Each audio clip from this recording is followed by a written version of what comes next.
felt that Israel's been a bit quiet lately, that despite the conflict in Iran, it has been Washington, Tehran, and the Gulf states in the news, rather than Jerusalem. Well, that might be about to change. Throughout the Iran war, Israel has been occupying roughly 1/5 of the country of Lebanon. Fighting had previously come largely to a halt, with a historic deal in place between Jerusalem and Beirut that was set to hand over control of this territory back to the Lebanese government, which would then take over the job of dismantling Hezbollah. Lately, though, it's starting to seem like Israel's gotten itself stuck. The withdrawal process has been moving at a glacial pace, and there are still over 1 million Lebanese displaced from their homes. And Hezbollah has recently restarted its attacks on the IDF. Just last week, Israel expanded its evacuation orders for the first time since June, a clear sign that they're realizing they might even have to expand their operation. But the IDF has been struggling against Hezbollah, given the group's affinity for drones. And given that their last occupation of Lebanon ended up lasting 18 years, Israel might once again be embarking on a forever war.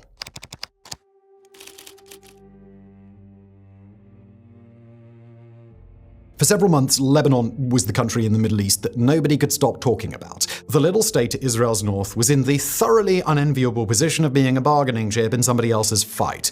Hezbollah, a group loyal to Tehran, had dragged the country into a war with Israel on Iran's behalf. When the Americans and the Islamic Republic finally put a memorandum of understanding together, one of the things Tehran got out of it was a promise that Israel would stop shooting inside Lebanon. Recent history spoiler alert, that memorandum wasn't exactly long-lived, and Lebanon's government was determined to avoid allowing Iran to present itself as a protector against Israel. They began direct negotiations with Jerusalem for the first time in over 4 decades, and it ultimately resulted in a deal after a long, and when we say long we mean long, negotiating period. That deal was a milestone in and of itself. It was the first of its kind between the two countries, which have no diplomatic relations and are still technically at war.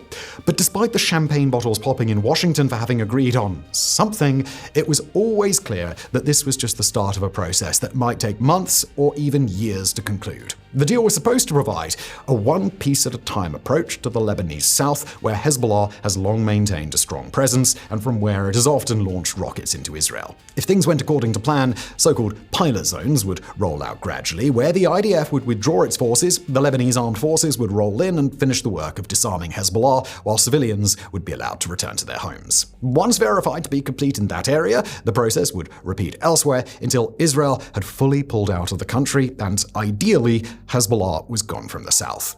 That said, the deal was not universally well received inside Lebanon. It had supporters, for sure. Many backed it in the hope that they'd finally be able to stop Hezbollah sucking the country into various wars. But it had opponents too. Some of the pushback came from the usual suspects. Hezbollah itself, you'll be shocked to hear, was not particularly pleased. A bigger loss for the Lebanese government, though, was Speaker of Parliament Nabir Berri, leader of the Amal movement, the other Shiite party, which is often allied with Hezbollah, but also has differences with the group, especially when it comes to, destroying the country for Iran. He, along with Hezbollah, raised several concerns about any deal before it was even finalized back in June, pointing out that there was no timetable for this process, nor were there any definitions on how big these pilot zones were going to be. Lebanon is a small country, but even in a nation smaller than Connecticut, a town-by-town withdrawal plus disarmament plus inspection would take roughly a bazillion years. He also was concerned that Israel could simply choose areas that were within the so-called yellow zone, where Jerusalem claimed to have the right to occupy for its own security, but didn't actually occupy. If they went that route, the LAF would essentially be expected to deploy to areas it already controlled and get to work disarming Hezbollah there, while Israel wouldn't have to lift a finger or withdraw from a single inch. Opposition aside, though, the deal was agreed to, and only time would tell if it's going to work out. For Jerusalem, the prospect of occupying Lebanon always risks a forever war, given the long history of various campaigns into the land of the Cedars. Israel has variously invaded or carried out air campaigns against its neighbor to the north more than half a dozen times, including an occupation that began in 1982 as what they thought would be a short-term plan to smash the Palestine Liberation Organization. 18 years later, they were still there. While the original mass occupation force has been cut down over the years to just a few thousand soldiers, the effort wasn't particularly successful. Hezbollah replaced the PLO as Israel's primary persona non grata in the 1980s, and 40 years later, they are still there. So, why would this time be any different? Now, before we answer that question, just a moment to tell you all about the coolest new changes we've made at Fronts.co. As regular viewers will know, Fronts.co is our subscriber site where we publish exclusive videos and expert-written articles going deeper into the conflicts shaping our world. But now, we've added an extra little perk for our loyal subscribers. Starting this week, anyone with a Fronts basic membership will not only get access to exclusive videos, articles, and podcasts, but will also unlock ad-free viewing on WarFronts. Yep. Every single new episode of WarFronts is now available to watch on Fronts.co without adverts, sponsors, or promos like this. All at the frankly absurd price of $5 a month. So if you'd like to see more of me talking about war and less of me doing ad reads like this one, head to Fronts.co and sign up. That's Fronts.co, it's $5 a month. And now let's get back to Israel's latest forever war.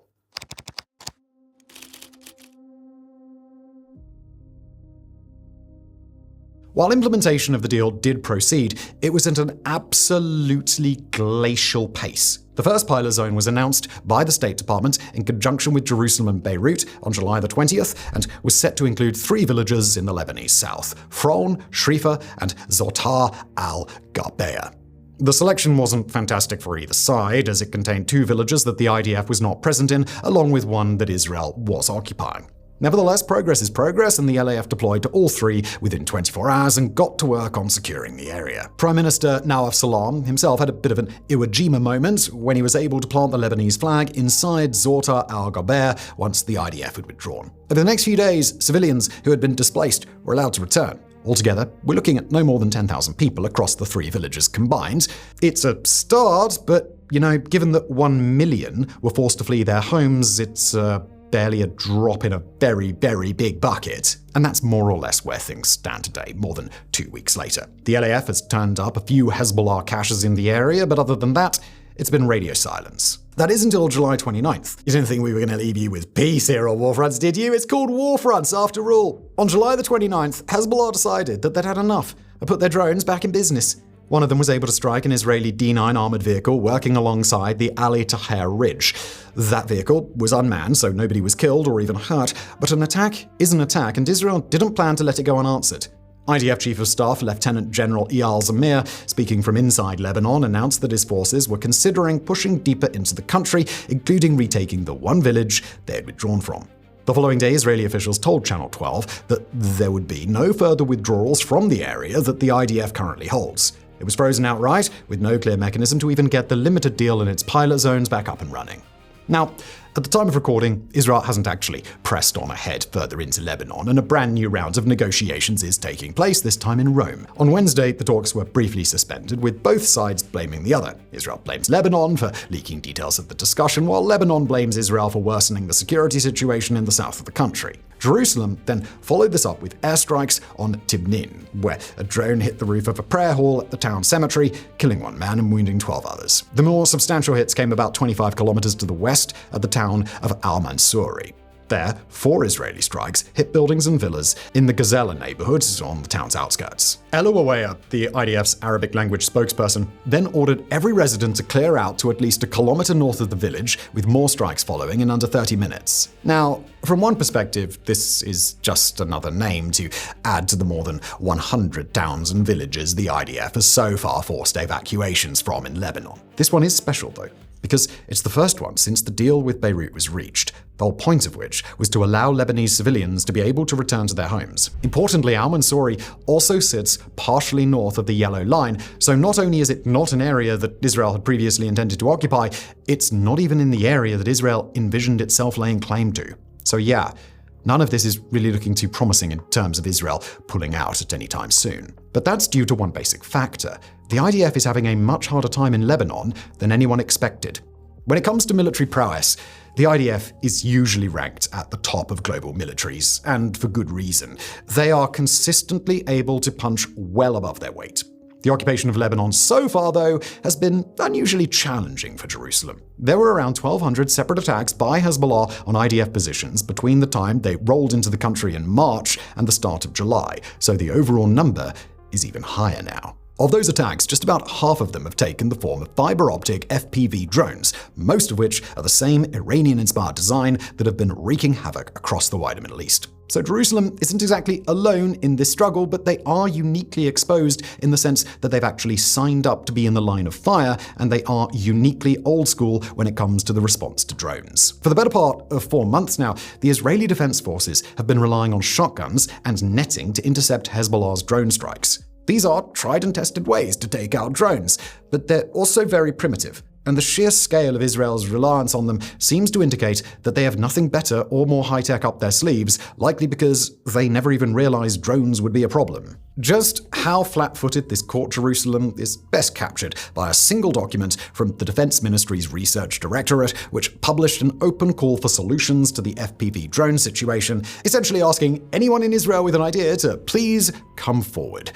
Now, in fairness, allowing for innovation on the battlefield is not a bad thing, especially from soldiers who are on the front lines and inherently have skin in the game. Militaries that don't listen to that sort of stuff can face stagnation issues all their own. But what this does show is that the IDF really just didn't know what they were getting into when it came to invading Lebanon. Given just how close Hezbollah is to Iran, it should have been obvious that they might have picked up some advice on drones. Yet even without the Tehran connection, it's been blindingly obvious that drones are becoming a serious issue in wars across the planet. I mean, when jihadist groups in the Sahel are utilizing drones, it doesn't take a genius to figure out that one of the best-funded non-state groups in the world might also be able to get their hands on them. Israel will, in all likelihood, catch up and get something rolling out. But the best that Netanyahu has been able to offer are vague assurances of the project being well underway, but that it will take time. Check back in another day. That sort of thing. And waiting for those anti-drone systems comes at a price, one increasingly being paid for in lives lost. An Israeli military official laid out exactly how this can end up being a vicious spiral in a piece for foreign policy at the end of June. There is still no answer to the drones, he wrote, quote, "Because of drones launched against us, we have to move the yellow line," referencing the border marking where Jerusalem claims the authority to operate. And we've seen that play out time and again. Hezbollah attacks Israel, usually with a drone, and because the IDF has been struggling to intercept them, their way of hitting back is to punch deeper into the Lebanese interior. All of which bodes ill for anyone hoping for a quick war.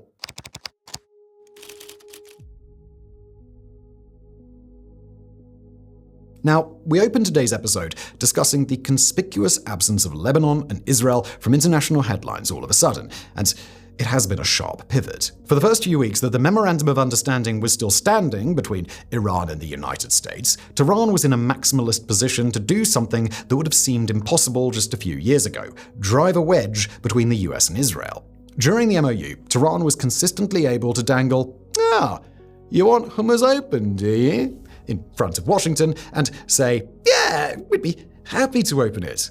Just get Israel to behave." It was remarkably effective. For a while, we were seeing nearly weekly spicy phone calls between Trump and Netanyahu, including the now infamous, "You're crazy, everybody hates you, everybody hates Israel" over this quote. Jerusalem ruled out a complete withdrawal from Lebanon, no matter what Washington was willing to throw or scream at it, but the calls did have some effect. After the worst of them, Netanyahu dialed back the Israeli Air Force's strikes in Lebanon, especially in the capital of Beirut. Trump also claimed to have succeeded in turning around an Israeli ground strike force on Beirut itself, a sharply escalatory move that would have risked collapsing the peace negotiations outright. By pivoting to take such a maximalist position on Hormuz, though, essentially a tolls above all else approach, Tehran has blown that ability. Netanyahu recently visited the White House, and he and President Trump seem to have made up, on the surface at least. This has bought Jerusalem breathing room to continue their campaign in Lebanon for as long as they'd like, and if the speed of withdrawals that we've seen are any indication,